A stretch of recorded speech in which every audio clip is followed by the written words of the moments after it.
Shalom, shalom família, 21º vídeo. Desde já quero pedir a você para se inscrever no canal do YouTube, seguir as páginas do Instagram, deixe sua curtida, deixe seu like, ative o sininho de notificações, deixe seu comentário e compartilhe esse vídeo para que mais pessoas sejam alcançadas em nome de Jesus. Hoje eu quero iniciar perguntando para você se você sabe qual é a vontade do Senhor para a sua vida.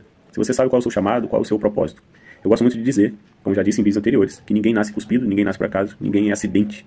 Você nasceu para um propósito. Você veio de Deus para viver um propósito aqui na Terra, para que você volte para Ele, após cumprir a palavra do Senhor que foi lançada sobre a sua vida. Então o maior desafio que você tem hoje na sua existência é descobrir qual é o seu propósito de vida. Qual é o objetivo da sua existência na Terra. Por que você nasceu, neste lugar que você nasceu, dessa família, nessa família, nesse ambiente. Por que você hoje está vivendo esta época, esta geração. Como pastor, tenho conversado com muitas pessoas e muitas pessoas questionam a Deus, perguntando para Deus: Senhor, o que o Senhor quer da minha vida? O que o Senhor quer para mim? Qual é o meu propósito? Qual é o meu chamado? E eu creio que você também, muitas das vezes, passa por esses momentos. Talvez você tenha dificuldade em discernir a vontade de Deus para sua vida. O texto de hoje é Marcos 16, 19 e 20. Depois de falar com eles, o Senhor Jesus foi levado para o céu e sentou-se do lado direito de Deus. Os discípulos foram anunciar o evangelho por toda parte. E o Senhor os ajudava e, por meio de milagres, provava que a mensagem deles era verdadeira. Jesus ressuscitou, ficou uns 40 dias na terra, e depois ele foi assunto aos céus e se assentou à destra do Deus Pai.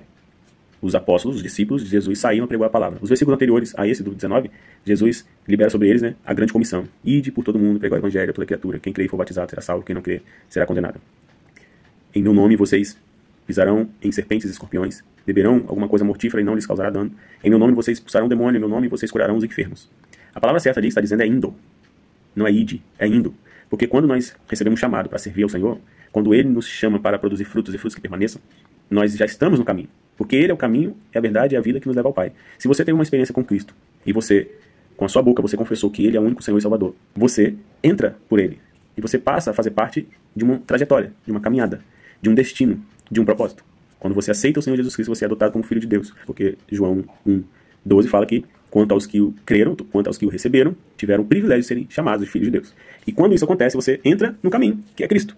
Então você já vai, você já começa uma caminhada. Portanto, indo no caminho que leva ao Pai, em Jesus Cristo, você, em nome de Jesus, você curará enfermo. Em nome de Jesus, você beberá alguma coisa mortífera e isso não lhe causará dano. Pisará serpentes e escorpiões, você terá autoridade no nome de Jesus. Em nome de Jesus, você expulsará demônios. E você sairá para pregar o evangelho, dar testemunhos, ensinar, ativar, corrigir, exortar, instruir, encorajar. Você sairá para realizar os dons que você tem, ou os que você ainda descobrirá que tem, e aqueles que você também será ativado. Todos nós somos seres espirituais, lembra? Toda sorte de bênção nas regiões espirituais nós já temos liberadas para nós, mas algumas coisas nós precisamos ativar. Nós precisamos chamar a existência e descobrir que esse dom há em nós. Eu dou um exemplo claro sobre mim. Eu sempre tive a timidez como um grande bloqueio de socialização na minha vida. Eu era daqueles que sentava no fundão na escola, não por causa da bagunça, que era como se eu não quisesse que ninguém estivesse olhando para mim. Eu via todo mundo, mas nem todo mundo me via. Mas quando era para apresentar um trabalho na frente, eu só ia se fosse em grupo. Uma vez eu fui apresentar um trabalho sozinho, e olha que eu era primeiro ano. E eu só falava, como é que é a palavra? Aí, tão nervoso que eu estava, e eu estava para resumir um livro. E aí eu falava aí, né? Aí, né? Aí, né? Aí, né? Aí eu tô vendo a menina na primeira fileira fazendo uns quadradinhos X. No final ela somou uns mais de 60. E eu perguntei o que era aquilo. Ela falou, toda vez que eu falava aí, ela anotava um pauzinho daquele lá. Por quê? Por causa do nervosismo. E quando era em grupo, ainda em grupo eu me soltava um pouco mais, mas eu ficava meio de lado, assim. Eu sempre fui tímido. Anos se passaram, deixei de estudar, comecei a trabalhar. Depois de um tempo eu conheci o mundo, ainda não era evangélico. E inventei de ser MC. Meu irmão era MC. E eu ia fazer uma apresentação no baile. E aí antes de ter a apresentação no baile, eu tive que ir na rádio para cantar um rap que eu fiz. E na rádio só tava eu, o radialista, meu irmão e um rapaz que cantava com ele. E na hora ele falou assim, agora MC RDG. Soltou a batida, eu comecei a cantar, acho que eu cantei uma frase do funk. Eu senti como se o mundo inteiro estivesse escutando na rádio. E aí eu travei, eu pedi socorro assim ao meu irmão com um olhar, assim. Ele percebeu e começou a cantar, eu não consegui cantar. Estávamos em 4, 2 pessoas muito próximas a mim, uma delas era meu irmão. E eu fiquei tão nervoso que não saía palavras, por causa da minha timidez, eu não conseguia falar. Depois de um tempo eu conheci o marketing multinível. Não sei se você conhece a Dinastia, anos atrás. Entrei no marketing multinível, fui numa apresentação e eu fui um pouco mais social. E aí passei um gel no cabelo, uma camisa social e tal. E na hora o líder me viu e falou assim, hoje ele era gaúcho, hoje você vai dar um depoimento aí. O depoimento era 2 minutos no final da apresentação. A apresentação durava 1h20 mais ou menos. E no final eram 2 minutos para algumas pessoas darem depoimento. E ele falou isso comigo, eu falei, não, tá doido? Ele, não, já tá certo já, no final eu vou te chamar, se prepara aí. Durante mais de 1 hora eu não conseguia prestar atenção na apresentação. Eu só estava querendo pensar o que eu iria falar. Tinha 22 pessoas na sala. E eu fiquei tenso, o coração batia aqui, as pernas tremiam, eu suava frio, e eu não sabia, não conseguia me concentrar. E aí eu pensando assim, não vai me chamar mais, eu tentando fazer sinal para ele me chamar. Quando acabou a apresentação, ele me chamou. E agora eu fiz aquela apresentação, né? Chamar aí Rodrigo Aragão, um dos nossos líderes aí que tá no negócio, para ele contar mais ou menos o que tá acontecendo na vida dele, não sei o que, me encheu. Quando eu cheguei lá na frente, eu não consegui falar. Eu falei, meu nome é Rodrigo Aragão, e comecei a respirar assim, ofegante, todo mundo olhando pra mim, aquele silêncio, eu só vi os olhos assim fitados em mim. Eu olhei pra ele assim, novamente, pedi socorro com o olhar, não sabia o que falar, fiquei nervoso. E aí eu falei, então, se é pra conquistar o sucesso, eu tô aí. E eu acho que eu falei 15 segundos e travou tudo. E agradeci, amém. Fui embora. O que eu estou querendo dizer? Que eu sempre fui uma pessoa tímida. Só que aí, em 2012, eu aceitei Jesus. Antes disso, na própria dinastia, eu aceitei Jesus e ainda estava no marketing multinível. E aí eu só comecei para a igreja. Todo domingo ia para a igreja. Alguns dias da semana tinha estudo para a igreja. Mas aconteceu algo comigo. Eu estava trabalhando durante a tarde, durante o dia. E de noite eu saía, ia de casa em casa, durante toda a grande Vitória aqui, ia na casa de pessoas conhecidas e de pessoas estranhas para apresentar a proposta. Chegava lá, eu passava um vídeo, que eu acho que era uns 5 minutos, ia na casa de uma pessoa estranha, sentava no sofá dela e começava a apresentar a parte matemática e toda a parte de premiação da empresa. Porque eu estava pensando em construir uma grande rede e ficar rico, milionário, ganhar os prêmios e alcançar meus objetivos. Não sabendo eu que aquele processo que eu estava vivendo, aquele período que eu estava vivendo, o Senhor estava me preparando para algo que eu não conhecia, que eu não sabia ainda, era inexistente para mim. Continuando a história, mais ou menos 17 anos de idade, eu me reunia com os amigos lá nos becos, lá no bairro, ficava batendo papo na rua. E tinha um irmão que passava, e ele sempre deixava uma revelação para alguém, uma profecia, enfim. E contei mais ou menos umas 5 vezes, assim, dias diferentes. Ele sempre falava algo com alguém. E tem um dia que eu chamei ele e falei assim, vem cá, Deus tem nada pra falar comigo, não? Ele fala todo mundo aqui, nunca fala comigo. Aí ele falou, Deus me mostra você dentro da igreja, engravatado, com a Bíblia debaixo do braço, pregando o evangelho. Eu falei, tá, amém. Eu não consegui me visualizar. Voltando novamente em 2012, quando eu aceitei Jesus, comecei minha caminhada. E lá no ministério, lá tinha um hábito seguinte. A liturgia do culto era louvor, depois tinha apresentação de conjuntos, de grupos, grupo de jovens, grupo de rede de mulheres.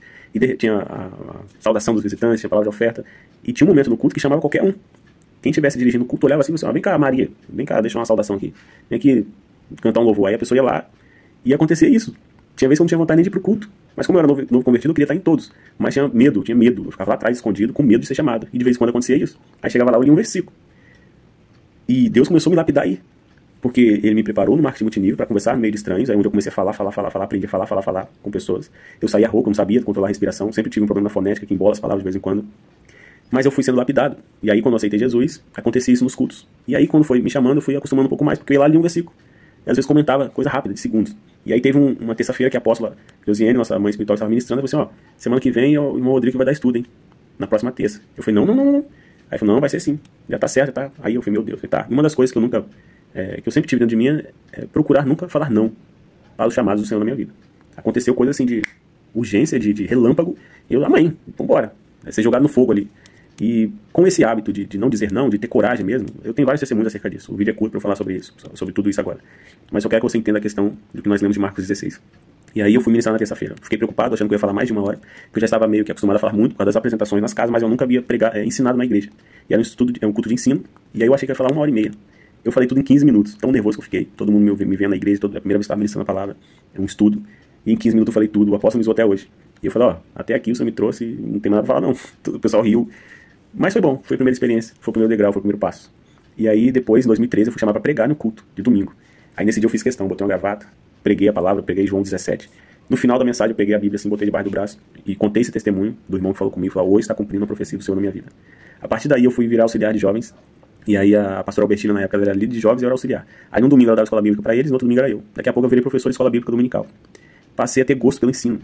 Daqui a pouco eu fui fazer missões em Águia Branca, uns 200 quilômetros da nossa cidade. A gente ia de 15 dias para lá. Em 4 viagens, 17 pessoas aceitaram Jesus. No sábado a gente chegava nessa cidade, era um vilarejo, as casas eram bem distantes, a gente subia no caminhão, na carroceria, e de casa em casa fazendo convites. E os pastores que iam comigo na época, eu era novo convertido, eles falavam assim, Rodrigo, deixa uma mensagem nessa casa. Eu chegava assim 10 metros de entrar na casa, eles falavam, deixa uma mensagem, meu Deus, não sabia o que eu ia falar, preocupado, ansioso. E aí eu respirava, abria um texto e lia e começava a falar. Não me preparava para nada. E era dessa forma que acontecia. Foi uma das maiores experiências que eu vivi na minha vida. De ativação, assim, cair no fogo mesmo. Teve um dia que eu fui e só li o Salmo 23. Vou ler o Salmo 23. Eu comecei a ler, a mãe começou a chorar. E aí ela falou que antes do filho dela morrer, ele lia para ela todo dia aquele texto. Teve uma vez que eu abri João 2 e comecei a falar sobre Jesus ser chamado para ser convidado para o casamento, que às vezes tem problemas na casa, na família, e Jesus tem que ser o convidado. E todo mundo quieto assim pra mim. Eu saí de lá e falei, poxa, eu acho que ninguém entendeu nada. Eu falei ali, eu não estava preparado, vocês me pegaram de surpresa, eu dei vontade de ler João 2, eu li e falei, mas sei lá, parece que eles não entenderam, todo mundo quieto assim. O que aconteceu? No culto do sábado à noite, depois a menina aceitou Jesus, dessa casa que eu ministrei João 2. E a história dela era de que os pais estavam vivendo crise no casamento. E tudo que eu falei ali era o que eles estavam vivendo. E eles estavam com aquele semblante porque eles estavam pensando, refletindo na própria vida. O que acabou de acontecer naquela noite? Foi um sinal que Deus deu, de que era aquilo mesmo que era para ser pregado. Era uma confirmação que Deus estava me dando.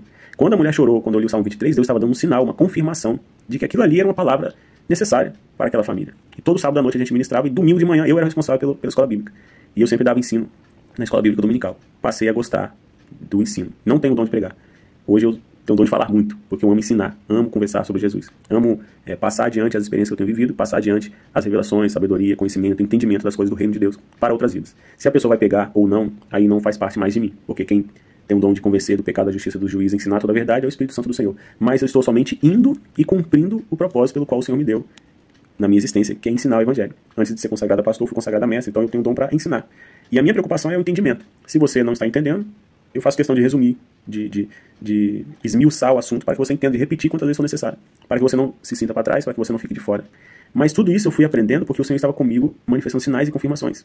Nas coisas que eu falava, o Senhor trazia um sinal, o Senhor confirmava, como esse que eu acabei de falar aqui. No vídeo anterior eu falei de um caminhão que deixou, caminhão do lixo, né, uma sacola que caiu, deixou arroz para trás, e os pássaros vieram comer. Aquilo ali foi um sinal, foi uma confirmação de que Deus cuida de mim, porque eu estava tão preocupado pela gravidez, que tanto sonhamos, e aí eu estava tão preocupado que Deus estava falando através de um acontecimento simples, de um fato que talvez para muitos passaria despercebido.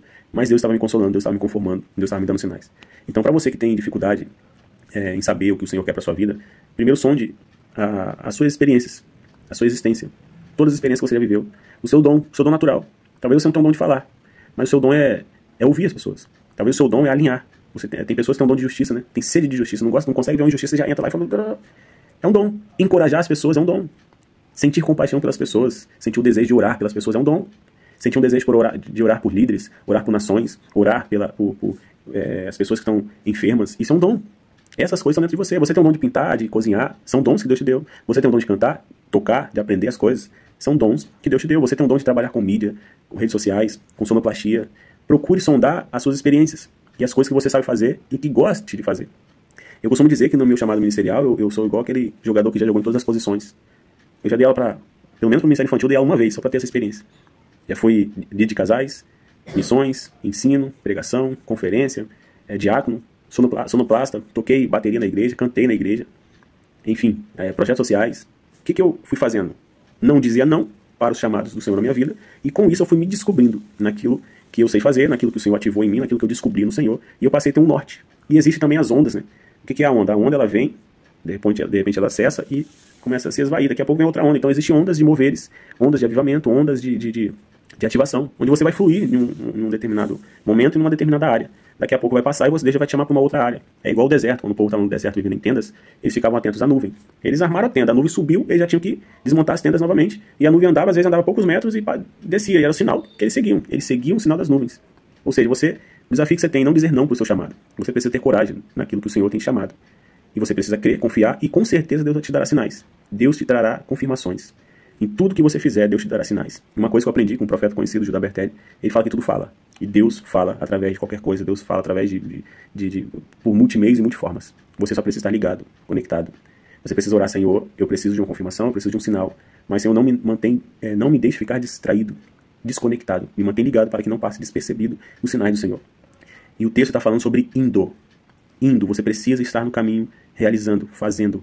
Você precisa estar buscando o reino de Deus e a justiça. No texto anterior nós falamos sobre isso. Buscar primeiro o reino de Deus e a justiça de Deus, e as demais coisas serão acrescentadas. Você precisa colocar a mão no arado e olhar para frente. Quando você faz isso, o Senhor Jesus Cristo, ele ia com eles. A palavra fala, os discípulos foram anunciar o evangelho por toda parte. E o Senhor os ajudava e por meio de milagres provava que a mensagem deles era verdadeira. Algumas versões falam, através de confirmações ele manifestava os sinais. E os sinais acompanham aquele que crê. Você pode ter dificuldades, como eu já dei o testemunho aqui, mas você precisa crer naquilo que o Senhor te chamou. Você precisa crer naquilo, na posição que Ele te colocou. Você precisa crer naquilo que Ele deseja entregar, naquilo que Ele deseja fazer através de você. E os sinais te acompanharão. E os sinais são confirmações do Senhor. É como se você estivesse no caminho e de repente tem aquela placa assim, ó, vira à direita, para chegar no destino tal. Aí você segue à direita, daqui a pouco lá, vira à esquerda. Você vai seguir os sinais do Senhor na sua vida, as confirmações do Senhor na sua vida, para que você saiba que você está no caminho certo. Baruch, Ratá, Adonai, Elohim, Melech, Haolam, Hashem, Kedeshanu, Bemitz, Votav, Mitzvah, Haosefirah, Haomer. Bendita és tu, Adonai, nosso Deus, Rei do Universo, que nos santificou com seus mandamentos e nos ordenais quanto à contagem do homem. Pai, em nome de Jesus, hoje fazemos menção do nosso 21º dia da contagem do homem. E eu clamo ao Senhor em nome de Jesus, que o Senhor dê experiências aos teus filhos.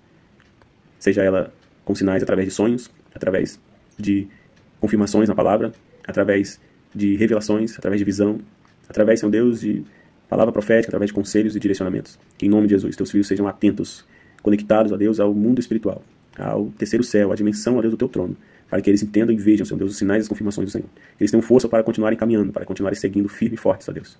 Em nome de Jesus, no chamado, nos propósitos do Senhor. Confiando, ó Deus, no que o Senhor tem para a vida deles. Não os deixe confusos, ó Deus, em nome de Jesus, mas traga clareza e entendimento, para que eles possam viver a sua identidade, ó Deus, com propriedade nessa terra, dando honras e glória ao teu santo nome. Assim eu lhe peço em nome de Jesus, em nome de Jesus. Eu te agradeço, ó Deus. Amém. Não deixe de compartilhar esse vídeo para que mais pessoas sejam alcançadas. Shalom, shalom, Deus te abençoe. Até mais.